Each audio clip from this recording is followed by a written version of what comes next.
nosotros.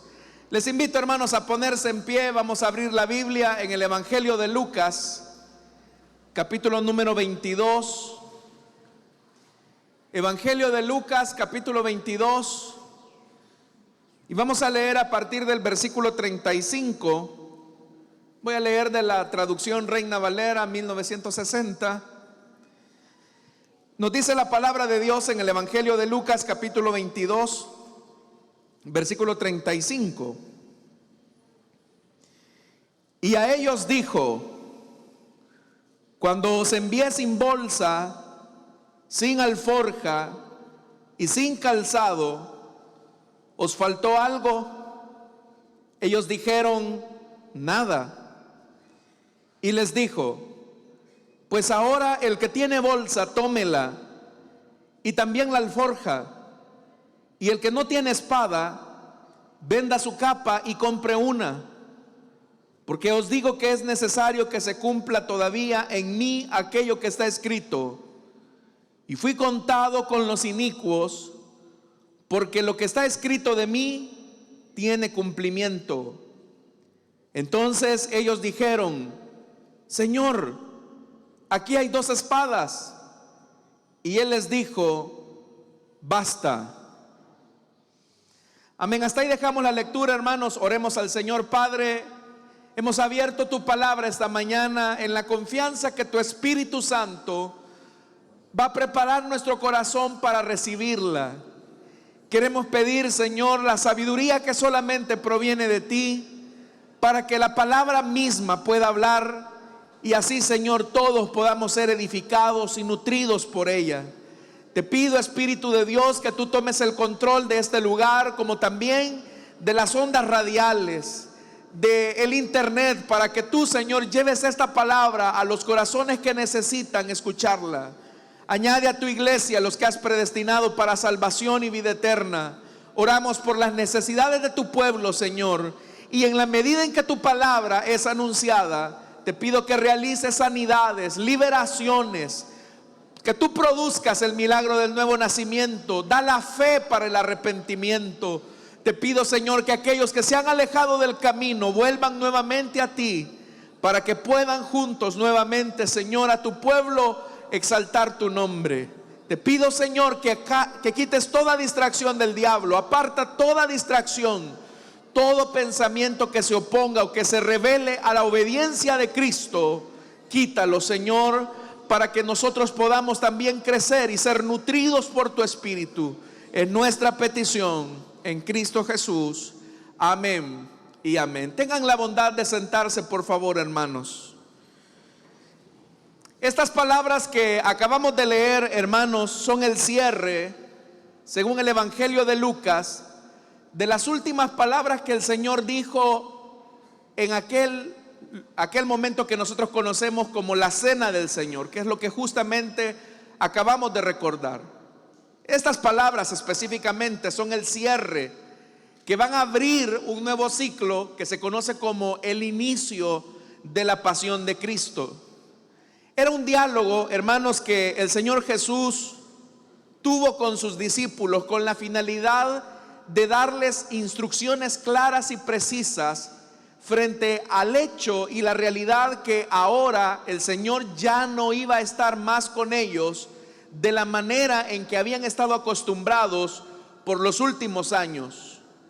Las palabras de Cristo están anunciándole a sus discípulos la crisis que está a punto de suceder en pocos momentos sobre sus cabezas. Ya el Señor le ha anunciado a Pedro su negación y le ha dicho de la forma en cómo éste le iba a negar. No obstante, nosotros también ya hemos leído la historia que el mismo Pedro trata la manera de excusar esas palabras del Señor y decirle: eso jamás va a ocurrir, Señor. Si yo tuviera la necesidad de ir contigo a la cruz, dispuesto estoy. Pero el Señor Jesús le dice: mira, Pedro, antes que cante el gallo, tú ya me habrás negado 3 veces. Con lo que Jesús estaba señalando la fragilidad del carácter de Pedro para enfrentar la crisis que se avecinaba.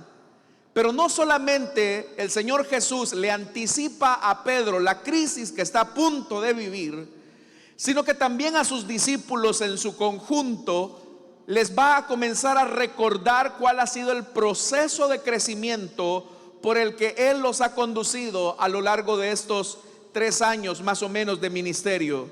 Y es importante, hermanos, que recordemos estas palabras. Y en el verso 35 dice la Biblia que Jesús les dijo a todos, es como haciendo un recordatorio, una especie de flashback, y les dice: cuando los envié a ustedes, dice la NBI, sin monedero, ni bolsa, ni sandalias, ¿acaso les faltó algo? Jesús les está diciendo: en el tiempo que tienen de caminar conmigo, en el tiempo en que hemos crecido juntos, ¿les hizo falta algo? Cuando yo les dije a ustedes que no llevaran ni bolsa ni alforja, que no llevaran ni sandalias, ¿les hizo falta algo? Y ellos respondieron: Señor, nada nos hizo falta.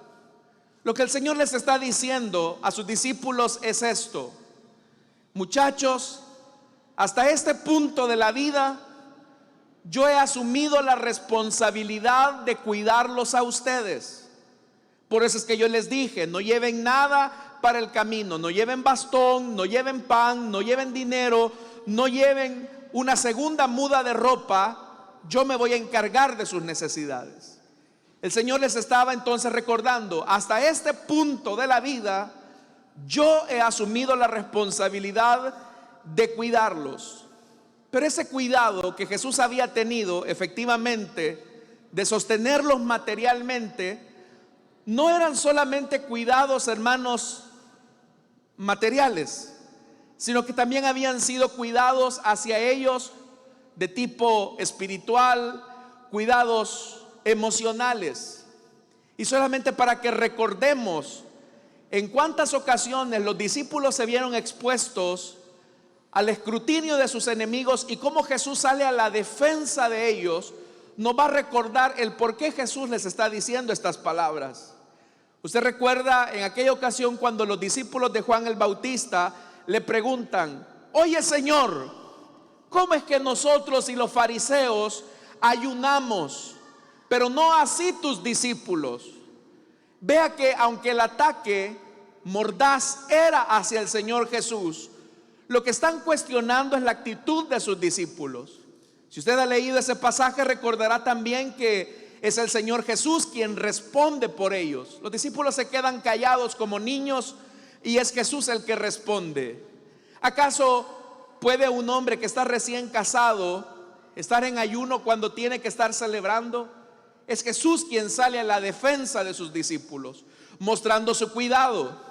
En otra ocasión, hermanos, la Biblia dice que los discípulos tenían mucha hambre y dice que iban por los sembrados de trigo, era la época de la siega, y ellos literalmente comenzaron a arrancar las espigas y crudas, los discípulos comenzaron a comer el trigo. ¿Se puede imaginar usted el hambre de sus discípulos? Que literalmente, hermanos, estaban arrancando las espigas y se las estaban comiendo crudas. Eso habla de la profunda necesidad que ellos tenían de comer. Y nuevamente los fariseos, tratando la manera de atacar mordazmente a Jesús, utilizan a sus discípulos. ¿Por qué tus discípulos hacen lo que no es lícito hacer en el día de reposo, en el Shabbat? Y el Señor Jesús tiene que responder por sus discípulos. Los discípulos no dicen nada. En otra ocasión, hermanos, también los fariseos se dieron cuenta que los discípulos estaban comiendo y no habían hecho el ritual de purificación de las manos. Entonces los fariseos le preguntan: ¿por qué tus discípulos rompen la tradición de los ancianos? ¿Por qué no se lavan las manos cuando van a comer pan? Y Jesús les tiene que responder. Jesús responde por sus discípulos. ¿Por qué también vosotros quebrantáis el mandamiento de Dios por vuestra tradición? Pero en todos estos ejemplos, lo que notamos como un común denominador es que Jesús está hablando por sus discípulos. es que Jesús los está defendiendo. Y cuando el Señor les dice estas últimas palabras después de la cena, después de haber celebrado la primera cena, el Señor les dice: hasta este momento, muchachos, yo los he cuidado. Hasta este momento yo los he defendido. Hasta este momento yo he hablado por ustedes. Pero a partir de la hora cero, de la hora oscura, van a tener que vivir un cambio que va a ser suscitado por una crisis. Y por eso es que dice el versículo 36. Entonces, vea lo que dice el versículo número 36. Y les dijo: pues ahora el que tiene bolsa, tómela, y también la alforja, y el que no tiene espada, venda su capa y compre una. Jesús está revirtiendo la orden. Unos capítulos atrás, en el 9 del Evangelio de Lucas, Jesús les dijo: no tomen bolsa, no tomen alforja, no lleven una segunda mudada de ropa, porque yo los voy a cuidar. Pero en el versículo 36 Jesús les está diciendo todo lo opuesto. Está revirtiendo la orden y está diciendo: muchachos, viene un cambio en la historia de sus vidas. Y ahora, si ustedes tienen monedero o tienen bolsa, tómenla. Si tienen alforja, llévenla. Si tienen una espada, llévenla. Pero si no la tienen, vendan la capa y compren la espada. Ya vamos a aclarar qué quiso decir Jesús con tomar la espada. Lo que Jesús les está diciendo es esto: a partir de este momento, su situación va a cambiar. Y ustedes deben de estar listos. Ustedes deben de estar listos porque su situación va a cambiar. Hasta este momento yo les he provisto, yo les he dado lo que necesitan, pero a partir de este momento ha llegado la hora en que ustedes van a tener que hacerse responsables de sí mismos, de su madurez. Una de las características más importantes de Dios y en la que los cristianos tenemos más seguridad es que Dios es inmutable. ¿Qué significa esto? Dios no cambia. Por eso es que nosotros decimos: Dios es el mismo de ayer, de hoy y por los siglos. Y por eso descansamos. Pero ese Dios que no cambia, si quiere que usted y yo cambiemos. Fíjese el contraste. El Dios que no cambia quiere que usted cambie. ¿Para qué? Ese cambio, hermanos y hermanas, implica que nosotros nos parezcamos al Señor Jesús. Uno de los mayores obstáculos para nuestro crecimiento espiritual es que muchas veces solamente intentamos cambiar lo que hacemos en vez de lo que somos. Y ahora el Señor Jesús, al decirles que tomen bolsa, alforja, que tomen espada, les está anticipando una crisis en la que sus convicciones van a tener que ser probadas. Jesús les está diciendo: muchachos, el próximo nivel al que vamos a arribar es el de su madurez, es el de su crecimiento. Y la única forma en que van a crecer es a través de una crisis. Y es ahí, hermanos, donde a nosotros no nos gusta escuchar esa palabra. Pero las crisis, que son momentos de cambio en nuestra vida, son las que nos permiten poder madurar en nuestro crecimiento espiritual. Solamente a través de la crisis que nos genera un cambio en la vida es la que nos permite poder madurar. Cuando nosotros estamos acostumbrados a tener a toda nuestra familia sentada en la misma mesa del comedor y comer juntos la cena, pero que de repente una enfermedad, una crisis arrebata a uno de los miembros de la familia, no para ponerlo a la cabecera de la mesa, sino para ponerlo en la cama de un hospital. Ese cambio, esa crisis va a modelar nuestra fe. Cuando nosotros tenemos una rutina de vida en la que los días lunes tenemos que levantarnos a las 5 de la mañana para prepararnos para ir al trabajo, de repente llega la crisis donde quedamos desempleados y ahora ya no tenemos la exigencia de levantarnos temprano porque no tenemos trabajo a donde ir. Esos cambios de temporada, esos cambios de vida suscitados por una crisis, son esos momentos tan incómodos en los que no queremos estar, pero es necesario que atravesemos. Si usted le hubiera preguntado al Señor Jesús, a sus discípulos, oiga, Tomás, Pedro, Juan, Jacobo, ¿quieren que su maestro les sea quitado, les sea arrebatado, que sea golpeado, que sea maltratado, que sea insultado? Por supuesto que ellos hubieran dicho, claro que no. Nosotros queremos tener a nuestro maestro por siempre, por toda la vida, que envejezca con nosotros, que bendiga a nuestros hijos, que sea incluso y que bendiga a nuestros nietos. Queremos que nuestro Señor muera de viejito en una cama, tranquilo, con sus enseñanzas. Así queremos que nuestro maestro muera. Pero ahora Jesús les está diciendo que lo que se avecina es una tormenta difícil, donde su maestro va a ser arrebatado. Es que para ellos era más cómodo tener a su maestro ahí, que les daba pan, les daba seguridad, respondía por ellos, los protegía, los cuidaba. Pero si eso se hubiese prolongado por toda la vida de sus discípulos, estos hombres no hubiesen madurado. ¿Cuál es el mayor problema que enfrentan las parejas de recién casados hoy en día cuando han tenido una crianza en donde papá y mamá siempre quieren intervenir? Que estos muchachos nunca maduran. Entonces son las quejas de la esposa que dice, parece ser que me casé con un niño, parece ser que me casé con una niña. Y la razón de eso es porque no se ha aprendido a cerrar un ciclo y abrir uno nuevo. Hermanos, si nosotros queremos tener hijos que crezcan saludablemente, tenemos que entender que hay ciclos que se cierran y ciclos que se abren. Y nuestros hijos tienen que estar preparados para eso. Y cada ciclo en la vida genera tensión. A los seres humanos no nos gusta cambiar. Pregúntele a su chiquito que durante sus primeros 3 años de vida ha estado en su casa, cuidado por usted, mimado por usted.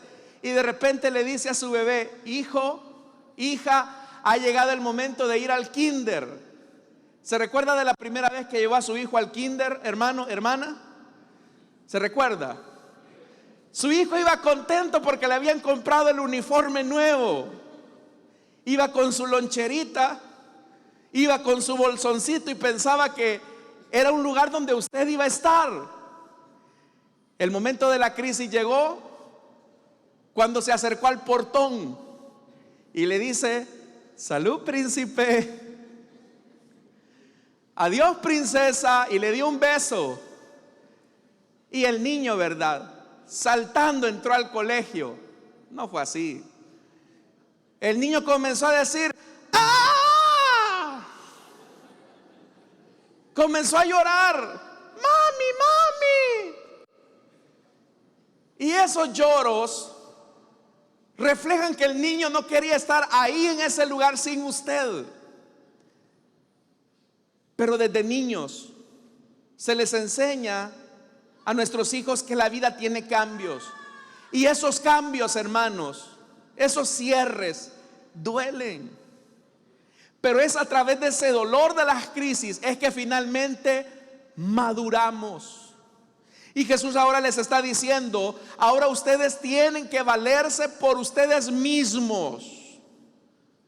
Ahora ustedes tienen que hacerse responsables. Jesús les está diciendo algo. No toda la vida yo voy a suplir a todas sus necesidades.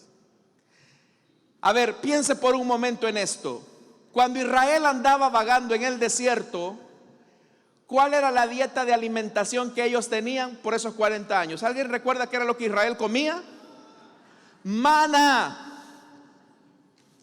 ¿Cada cuánto caía el maná? Todos los días, a excepción del Shabbat. Entonces, ¿qué hacía un israelita que andaba vagando en el desierto para comer?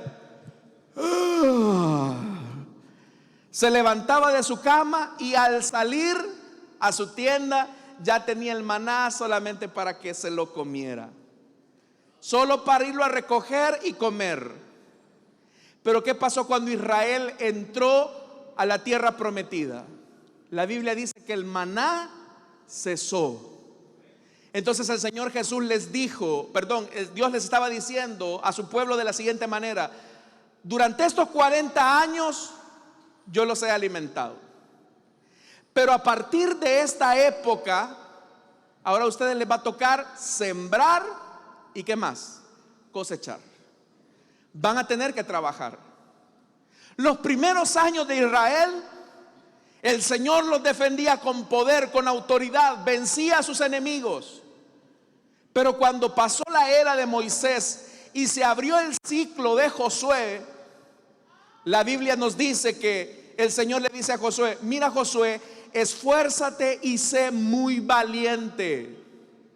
Hasta este momento yo los he defendido, hasta este momento yo he peleado sus batallas, y en esta nueva temporada yo voy a seguir defendiéndolos, pero los voy a usar a ustedes. Tienen que prepararse para la guerra. Josué, vas a tener que capacitar al pueblo para poder crecer. Lo que quiero demostrarles, hermanos y hermanas, a través de la palabra, es que Dios cierra ciclos y abre nuevos. Pero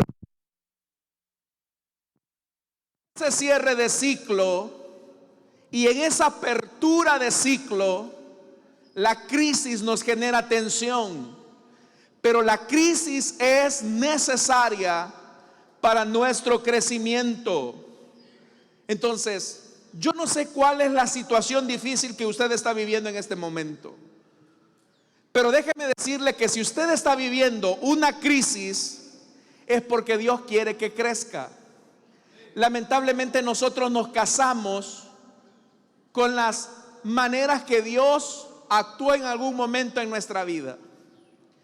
¿Cuántos creemos que Dios, hermanos, es nuestro sanador? La Biblia dice que por sus llagas hemos sido... No, de verdad, la Biblia dice que por sus llagas hemos sido sanados. Eso es cierto. Eso es verdad. Y a nosotros nos gusta mucho escuchar testimonios de hermanos que decían: hermano, yo tenía esta enfermedad, clamé al Señor y Él me sanó. ¿Cuántos hemos escuchado testimonios así? Y quisiéramos que Dios obre de esa misma manera, pero en otras ocasiones Dios no nos va a sanar. ¿Y por qué, hermano? Porque Dios quiere que tú te hagas responsable de tu propia salud, que te comiences a cuidar, que comiences a hacer ejercicio, que comiences a alimentarte bien. Y a ella no nos gusta, porque la responsabilidad cae entonces sobre nosotros. ¿Cuántos sabemos que Dios es nuestro proveedor, hermanos? Y nos gusta escuchar milagros donde hermanos que no tenían nada, de repente, ¡boom!, cayó la bendición de Dios. Y creo que todos hemos vivido en algún momento algún tipo de milagro así. Pero llegará un momento en que vamos a vivir una crisis económica, donde vamos a pedirle al cielo: Señor, por favor, dame este recurso, dame por favor lo que necesito. Pero Dios nos va a decir: comienza a hacerte responsable de administrar mejor lo poco que tienes y verás cómo te alcanza. Hay gente que topa las tarjetas de crédito, ya son clientes número 1, hermanos, de los bancos, pero no por buena paga, sino porque están retrasadísimos, en mora. Y quisiéramos que de repente Dios hiciera un milagro donde nos borre el saldo y donde nuestro estado financiero de repente diga: Señor, usted no le debe nada al banco, alguien vino a pagarle su deuda. Todos quisiéramos un milagro de esos. ¿Cuántos quieren un milagro de esos? Solo los que respondieron amén van a tener ese milagro. No, son bromas. Todos quisiéramos algo así. Pero Dios nos va a decir a nosotros: hijo, es tiempo que comiences a administrar de mejor forma, de manera más sabia, tus recursos. Porque si yo te resuelvo los problemas de tu vida siempre, tú nunca vas a madurar. Estimados padres de familia, no le resuelvan todos los problemas a sus hijos, porque lo que va a hacer es echarlos a perder. Y eso es lo que Jesús no quería. Jesús les estaba diciendo: hasta ahora me han tenido siempre con ustedes, pero dentro de poco van a aprender a depender de sus propios recursos. Y entonces, ¿qué van a hacer? Jesús les estaba diciendo: el peligro no va a consistir en que no tengan nada, porque yo siempre les voy a proveer, pero no de la forma en que ustedes esperan. Van a tener que luchar para subsistir. Hermanos, yo deseo que esta iglesia sea una iglesia madura, conforme al carácter de Cristo. Yo no dudo que Dios sigue obrando milagros en medio nuestro. Yo no dudo del poder de nuestro Dios, pero tampoco dudo que Dios desea que nosotros comencemos a hacernos responsables de nosotros mismos. No quiera usted que Dios resuelva los problemas que usted, con la sabiduría que Él le ha dado, debe de resolver. Y Jesús ahora les dice en el verso 37: porque les digo que tiene que cumplirse en mí aquello que está escrito, y fue contado entre malhechores. Antes de considerar este versículo, solo quiero hacer mención de algo. En el versículo anterior, Jesús les dijo que incluso el que no tiene espada, dice el verso 36, venda su capa y compre una. Y ya de estar alguno ahí feliz, ya ve, el Señor quiere que compre una 9 milímetros. No, ese es el sentido del pasaje. Porque más adelante usted recordará a Pedro cuando él tenía una espada, una de las dos que habían en el grupo, y le vuela la oreja a Malco. ¿Y qué le dice Jesús? Ay, Pedro, me seguiste el consejo, qué bien que tomaste esa espada. No, Jesús le dice: Pedro, guarda esa espada. Si yo tuviera necesidad de que alguien me defendiera, llamo a legiones de ángeles y ellos me defienden.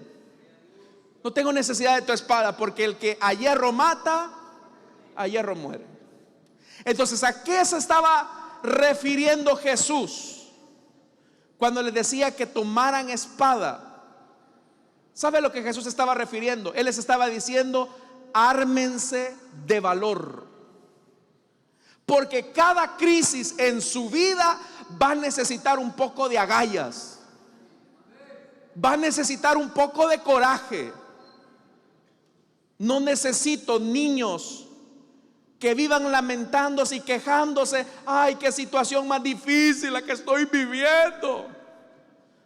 Jesús quería que se armaran de coraje y de valor. Se necesita valor para enfrentar las crisis y para poder crecer. Es cierto que tú puedes llorar por un momento, es cierto que en algún momento te puedes sentir despedazado, pero sécate las lágrimas, porque el Espíritu de Dios nos ha dado valor y dominio propio para enfrentar cualquiera de esas crisis y poder crecer. Ármate de valor. Eso es lo que Jesús les está diciendo. Van a tener que armarse de valor, y la iban a necesitar, porque Jesús ya no iba a estar con ellos en la manera en que estaban acostumbrados.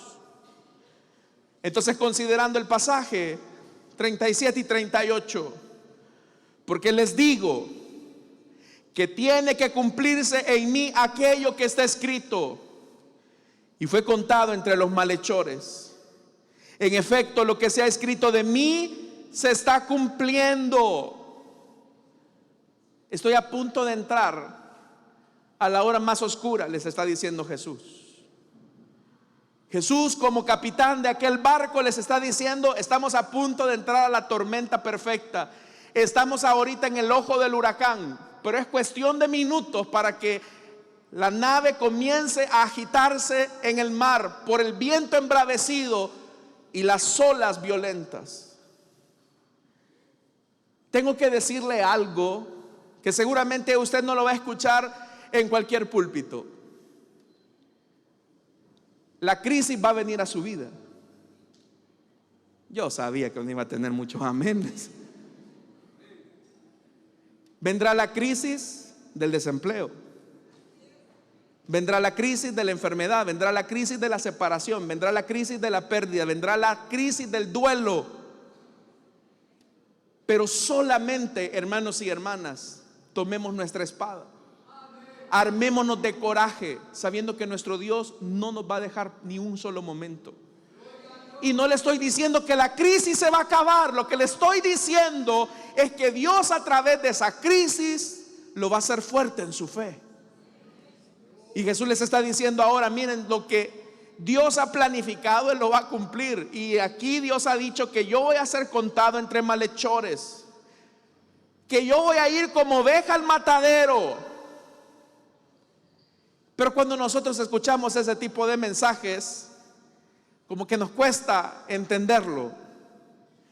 Pero dice el verso 38, seguramente Pedro fue el que habló, pero no lo podemos saber. Pero dice el verso 38: mira, Señor. Le señalaron los discípulos: aquí tenemos 2 espadas. Y Jesús: ya no sigamos, ya no sigamos, cállense. Lo que no me entendieron con esto que les acabo de decir, lo van a entender con su propia crisis. Y mis estimados hermanos, toda crisis nos enseña a crecer. La crisis es necesaria para pulir nuestra fe. La crisis es necesaria para comenzar a madurar.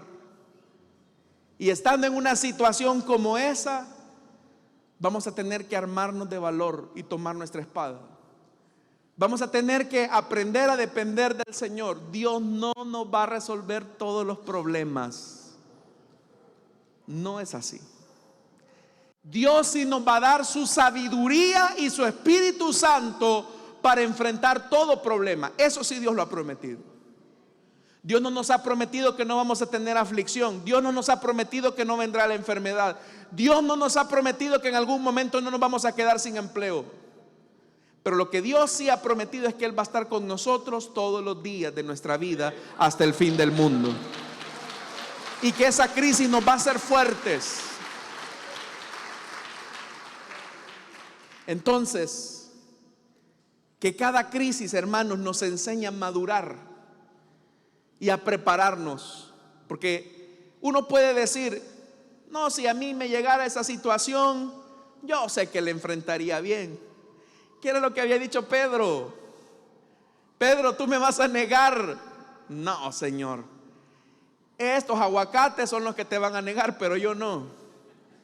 Yo soy valiente, yo soy cristiano, tengo 20 años de estar en la iglesia y tengo privilegios. Antes de que cante el gallo, tú me habrás negado 3 veces. Y saben, mis estimados hermanos, que lo que sucede cuando no nos preparamos con la crisis es que uno en la crisis dice: yo nunca voy a llegar a hacer eso. Yo nunca voy a cometer este error en una crisis. Recuerdo, por ejemplo, a una persona que me decía: yo nunca le voy a ser infiel a mi esposo, aunque él me sea infiel. Cuando le llegó la crisis, aquello que esa mujer había dicho fue todo lo opuesto. En una situación de venganza, ella le fue infiel a su esposo. Y aquel nunca voy a hacer eso se convirtió en una realidad. ¿Sabe por qué? Porque cada vez que uno se siente fuerte en un área de su vida y uno dice: no, a mí nunca me va a pasar eso, una crisis te va a demostrar que esa parte es la más débil en tu vida. Una y otra vez, hermanos, se han tomado castillos inexpugnables, inescalables, y la razón por la cual esos castillos fueron tomados eran porque ciertas áreas de la defensa estaban desguarnecidos. no había guardia. Quiero decirle algo, con lo que voy terminando. Satanás en cada crisis va a atacar su punto más débil. Satanás en cada crisis va a atacar su punto más débil. Él sabe de qué área usted está desguarnecido. No hay guardia. Y Pedro, que dijo que nunca iba a traicionar a su maestro, tuvo que ver la mirada del Señor Jesús, que cuando lo negó por tercera vez, dice la Biblia que Jesús fijó su mirada. Y el castigo del pecado, hermanos, es ver en los ojos de Jesús no su ira, sino el dolor de su corazón, porque le hemos fallado. Cuando nos damos cuenta que nuestra fe no es tan firme, que nuestra espiritualidad no es tan profunda, es donde la crisis finalmente reveló nuestra parte débil.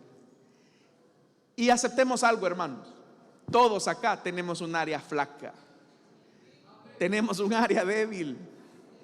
Y esa área débil, cuando la crisis toque su puerta, es la que Dios quiere que usted enmiende.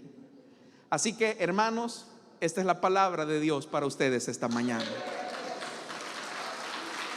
Amén, hermanos. Les invito a cerrar sus ojos, vamos a orar.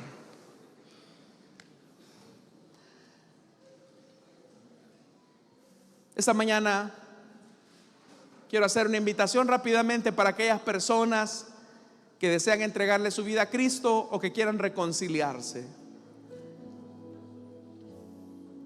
Tal vez algún problema de su vida lo alejó del Señor, pero ahora el mismo problema lo está acercando a Él.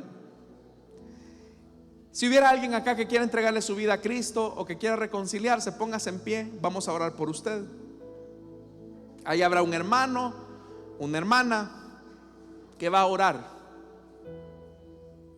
Si usted quiere entregarle su vida a Jesús o desea reconciliarse, póngase en pie. Tal vez usted dice: no, yo soy fuerte, creo que si me pasara eso que le pasó a esa persona, yo no actuaría de esa manera. No se confíe, porque las partes más débiles de nuestra vida son aquellas que consideramos inexpugnables. Las partes más frágiles de nuestro carácter son aquellas en las que nos consideramos fuertes. Pero si usted quiere entregarle su vida a Cristo o desea reconciliarse, póngase en pie. Vamos, póngase en pie. Queremos orar por usted. Dios le bendiga a la dama que viene aquí. ¿Hay alguien más que quiere entregarle su vida a Cristo o que quiera reconciliarse? Póngase en pie.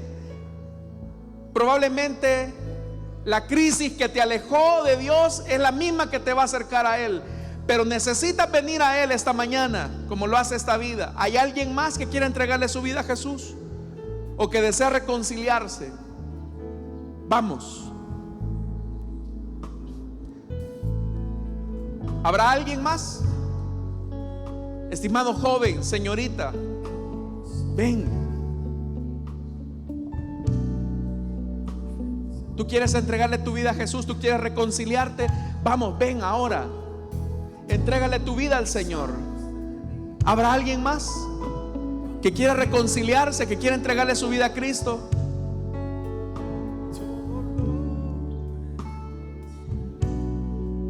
Hay una gran diferencia en la manera en que los cristianos enfrentamos las crisis, y es que una es enfrentarla sin Jesús y otra con el Maestro a bordo.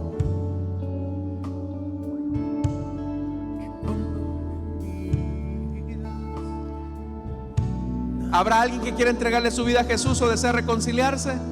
Vamos a orar entonces por esta vida. Y usted, estimado oyente de la radio, únase con nosotros a esta oración. También los que nos siguen a través del internet, gracias por estar en sintonía de este mensaje desde Iglesia Elim de Santa Ana.